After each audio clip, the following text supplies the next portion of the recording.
Samantala, inaasahang lalabas na ng Philippine Area of Responsibility ang Bagyong Krising na nanasa sa Kamindanawan. Kailan ito mangyayari at ano ang magiging lagay ng panahon sa mga susunod na oras sa iba't ibang bahagi ng bansa?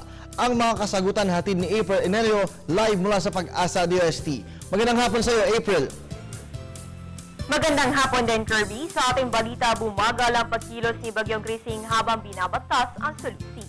Para sa detalye, kasama natin ngayon si Pag-asa Weather Forecaster Alvin Pura. Magandang hapon, Alvin. Magandang hapon sa April. Magandang hapon din sa inyong mga viewers. Yes, so ano na nga status nitong si Bagyong Krising? Sa ngayon, itong si Bagyong Krising ay bagyang bumagal. Ito ay umabot na lamang sa 19 kilometers per hour. Ngunit napanatili pa rin ito ang kanyang direksyon na nasa northwest. At dahil nga napanatili pa rin ito ang kanyang lakas, saan ba nakataas ngayon ang mga public storm warning signal? Sa ngayon, nakataas pa rin ang ating public storm warning signal number 1 para sa Luzon ay ang Southern Palawan.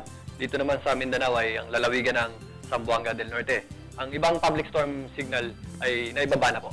Okay, at kaunay nga niyang mga pag-ulan na nararanasan, no, kaninang madaling araw ay tinaas ang rainfall warning signal doon sa ilang parte ng Mindanao. Ano nang status nito ngayon? Sa ngayon, ibinaba na po ang ibang rainfall warning signal. Ngayon, naka-yellow warning pa rin tayo dito sa area ng Zamboanga del Norte.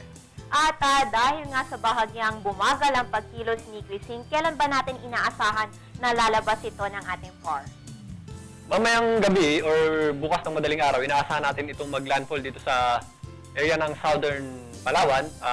Bukas ng hapon or bukas ng umaga, ito ay nasa labas na ng ating Philippine Area of Responsibility or nasa West Philippine Sea na. Okay, at kaugnay nga nung low pressure area naman na monitor natin kanina madaling araw, no? So ano nang lagay nito ngayon? Yes, ang ating low pressure area na namataan sa West Philippine Sea ay ganap na pong nalusaw or nawala na po siya. Dahil po ito doon sa ating hanging amihan na tumigil po sa kanyang development or tinigil ang kanyang circulation.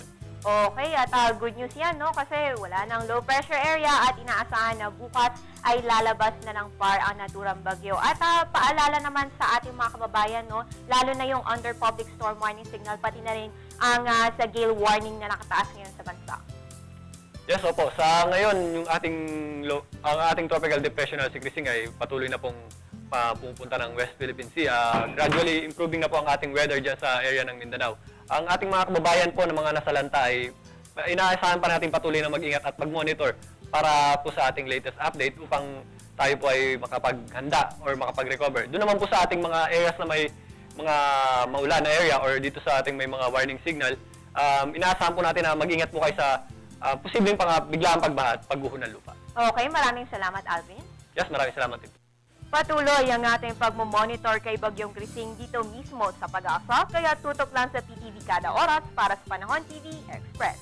At yan ang pinakahuling balita mula dito sa Pag-asa. Para sa Telebisyon ng Bayan, April Enerio.